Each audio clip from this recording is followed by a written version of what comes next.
Welcome to the Crows Show here at Thebarton Oval, brought to you by Hungry Jacks. Coming up, Nixie gives his take on Friday night's Hawks clash. Ben Keys takes Sam Berry for a spin in the all-electric BZ4X. And AFLW star recruit Hannah Ewings shares her football story. But first, let's get the latest on this exciting Thebe Oval redevelopment. Joining me is Project Manager Josh Gallotta. So Josh, where are we at with the project? So we're well ahead of program at the moment. As you can see behind me, we've got main structural steel up. Concrete works on level 1 are nearing completion. So the major next milestone would be looking at roofing and cladding, external glazing, first fix services to ground floor, and various work fronts around the site again. At what stage will we start to see behind us look like a football oval? The key element there is allowing sufficient time for the grass to grow and the turf to be laid before winter. So we're looking at early 2026. It's not till you get down here, Josh, that you get a sense of the scale. How many people are working on the project? We're averaging about 70 people per day, with an overall max of about 200 at the end of the project. So Josh, what exactly are we looking at? What part of the build is that? So where we're looking at currently, we're looking at the main function space upstairs on level 1. Downstairs we have the cafe, the main foyer memorabilia for the public space, and behind there we have the main structure of the indoor facility, and on the southern side is the administration section. Well Josh, thanks for that. Exciting times ahead and well done. Life is not a dress rehearsal. There's one from a video I watched growing up. It's all men are created equal, some work harder in pre-season. What goes up must come down. Yeah, I had a coach once tell me, put yourself in uncomfortable situations, so that's my favourite saying. It is what it is. Failing to prepare is preparing to fail. Get it done. If you're going to have a go, make it 100%. Have faith over fear. It's not about the size of the dog in the fight, but the size of the fight in the dog.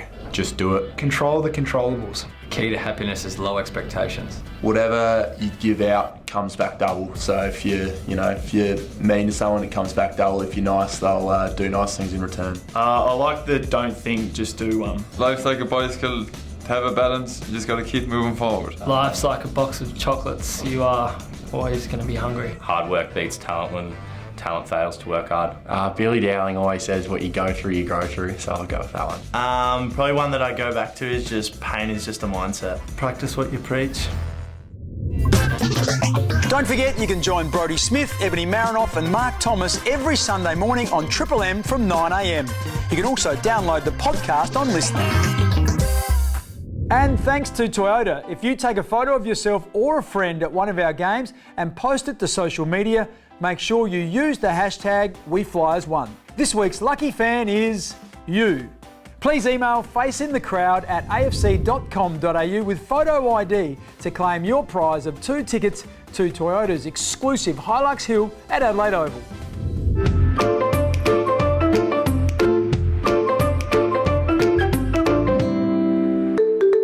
Sammy Berry. Geezer, let's do this. This is the Toyota BZ4X. Welcome. Driven by me. Supported by me. Packed with safety tech because I need it. Very modern. All the Toyota connected services, all the navigation, voice command, everything's connected. That's incredible. It's a very good car. I really enjoy driving this. And you know what else I enjoy even more? What is that? Getting to chat to you, mate. Getting to chat to you one-on-one. And just go for a little drive, mate. How good is this? It's great. I'm glad we can show the people that this is what we do. Mate, tell us a bit about your journey so far, your journey to the Crows. Becoming locker buddies with you, Keezer. That's true. Probably a highlight. Yeah, both little number changes early in our careers and got down to the 2 and the 3 spot in the locker room. And gee, it's a good spot, isn't it? Well, they call it the Boulevard for a reason, it's a boulevard. Yeah. Number 21, your early days running around. I was. What were you, 22? I was 28. I arrived and got the 28. And as you know, that's the worst locker at West Lakes. It's tucked right in the corner. Poor Nibbler's in it now. Not that he'd be complaining, but yeah, I wasn't a big fan of it. And Nick Murray wasn't a fan of it either, because he vacated the 28. So. He gets claustrophobic though. That's his problem. He likes to spread his wings, spread his big lats out. And Dossie's very Roy Laird. Yeah, he's quite particular with his space. He doesn't want anyone invading it. So him and Murray used to clash a little bit. Mate, you're in the number 21, have moved over from Victoria. Yep. Round 1, 21's your first season. You debut in the side, which is, as well, any player would say that is a pretty phenomenal feat. Not many do that, especially as a 18 or 19-year-old draftee coming in. It was kind of a whirlwind of a week, to be honest. I mean, I didn't really think I was going to play, but I got a tap on the shoulder a bit later in the week. And yeah, obviously Geelong just off the flag, and I think, yeah, the Crows just come off the spoon that year. Yeah, that's it. And yeah, round one, and we got them done. You are a bustling midfielder at the moment. You're locked in the team now, but it hasn't always been like that. You've been in and out of the SANFL team as well. You started the year in the SANFL. Talk to us a bit about that and what sort of techniques you use to, I guess, manage that. What's your attitude in those moments where you probably could be playing in the team, but obviously in the midfield it's tough to get a game sometimes. Talk us through it. No, it is hard. Obviously a couple of recruits in this year as well with James Peatling and Neil Bullen and Isaac Cummings. So, I mean, more talent, which, I mean, it's great for the list and it's great for the squad. But absolutely, personally, it's tough because ultimately someone has to miss out. And it was me a bit earlier in the year. But I think the thing that was kind of hard to remember at the time is, I'm probably the best footballer I've ever been right now.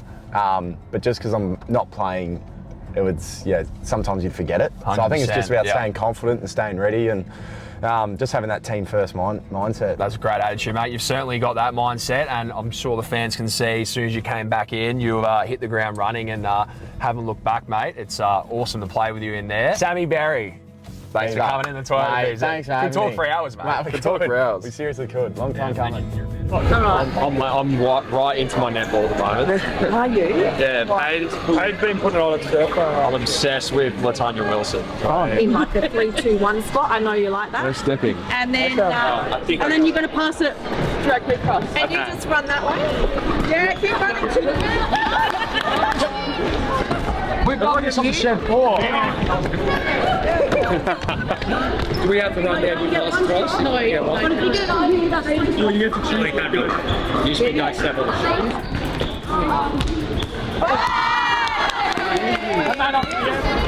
Oh, big bad.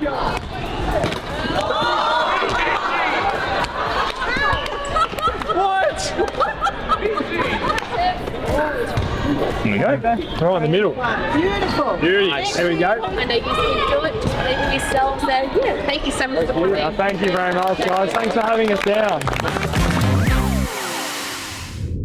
Adelaide SANFL team has all but secured a double chance and is a serious premiership contender. The team's been boosted by former Sturt youngster Ned Atkinson, the son of Magarey medallist Brodie Atkinson, who also played for the Crows.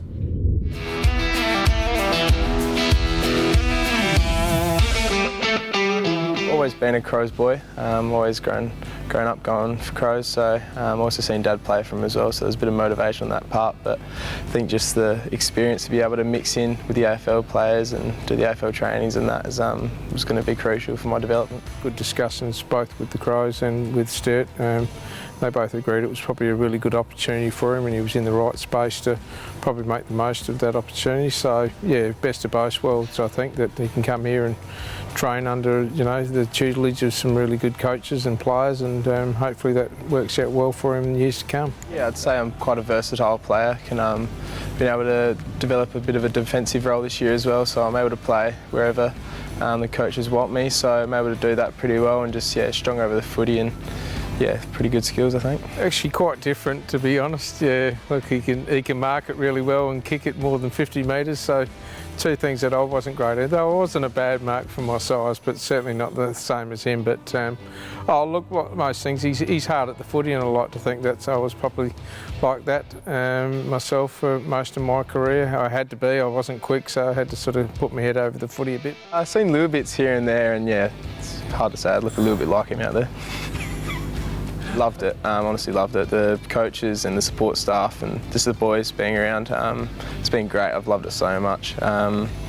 This is, being able to use the facilities, come up here and use this up here, the gym, and just being able to go through some of those AFL boys and tap into them. It's like blokes like Brodie Smith and Lockie Murphy I've been tapping into a fair bit. They've been great for me, sort of just talking me through trainings and stuff, but then more on ground, people like Chris Burgess and Zach Taylor and that, they've been great with communicating me, sort of helping me out with some positional stuff. That's just helped me out a lot, just taking some of that stress off and making the transition a whole lot easier for me. So it'll be good to win the first premiership with with the Adelaide Crows in the sample would be a great feat.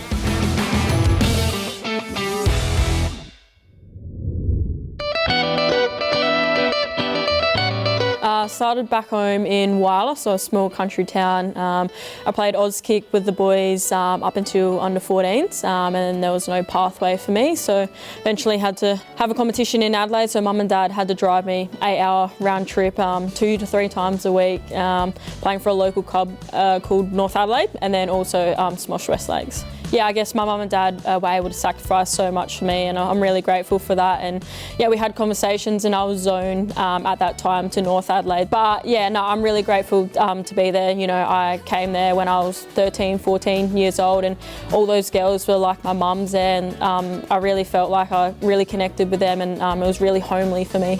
I won a league best and fairest, so I was the first female to win a boys competition medal. So to me, that was pretty special, and that was when I kind of realised I knew, you know, I could be a really good footballer one day. I just needed to be put into the right direction, and yeah, that's when I decided to make the move to Adelaide. I guess when I was able to make my debut for North Adelaide, so I was still 15 years old there, and I guess I was still pretty young, didn't really know what I really wanted to do, didn't know how serious I could get in football, and then I had a really good coach called Chrissy, and she was a very strong-minded coach, and I guess she just got the best out of me, and yeah, from there, I guess when the 2017 AFLW team came out, I guess that was when I thought, yeah, I know I can be there.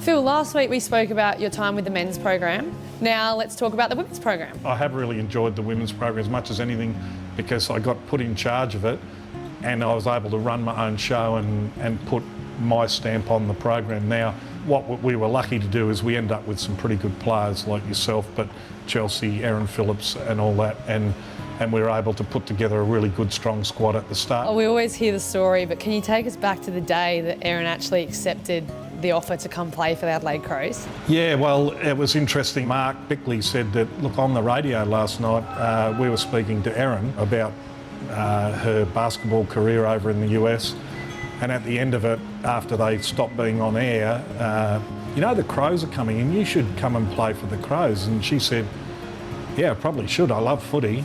And then that was enough for me to say, look, I've got to ring her up. So she answered the phone. She was in Phoenix, Arizona, playing for the Dallas, the Dallas Wings, that's right. I thought she would hang up on me because she was such a Port person and she'd already been the ambassador of the Port women's program. I said, we're going to be in and Port Adelaide aren't going to be in for 5 or 6 years. Well, the first thing she said, well, I really love football.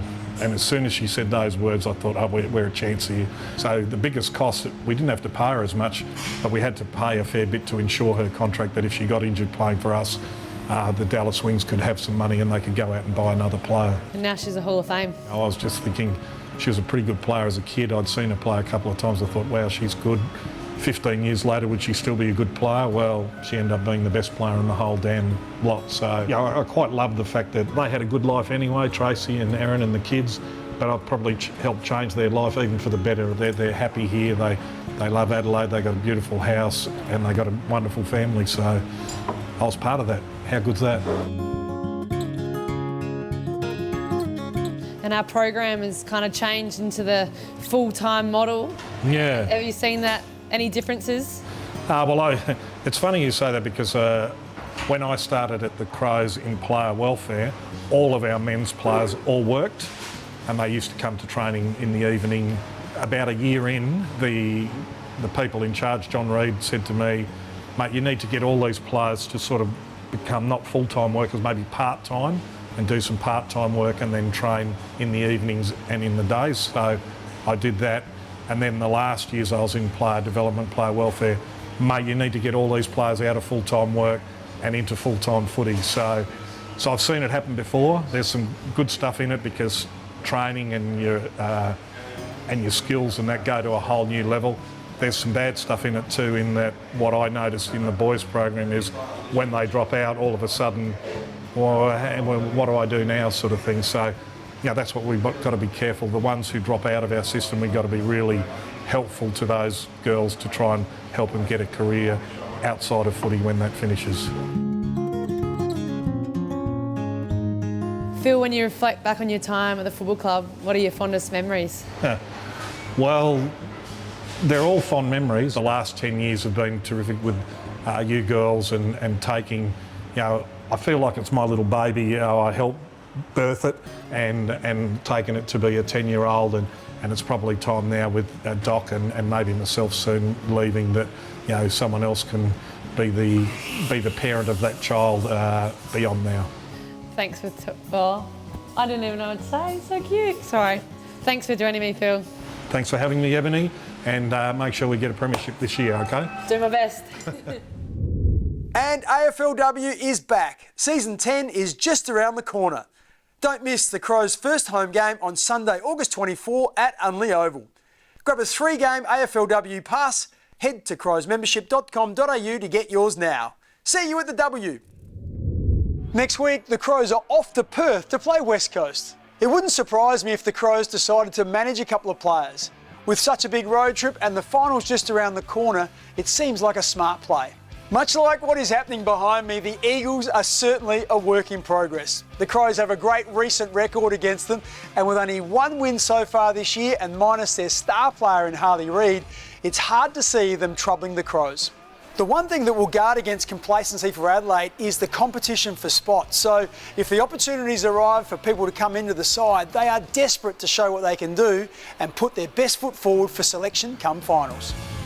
That's it for today's show, and as you can see, some real progress here at Thebarton Oval. We'll continue to keep you updated throughout the year, and we'll also see you again next Sunday from 11. Bye for now.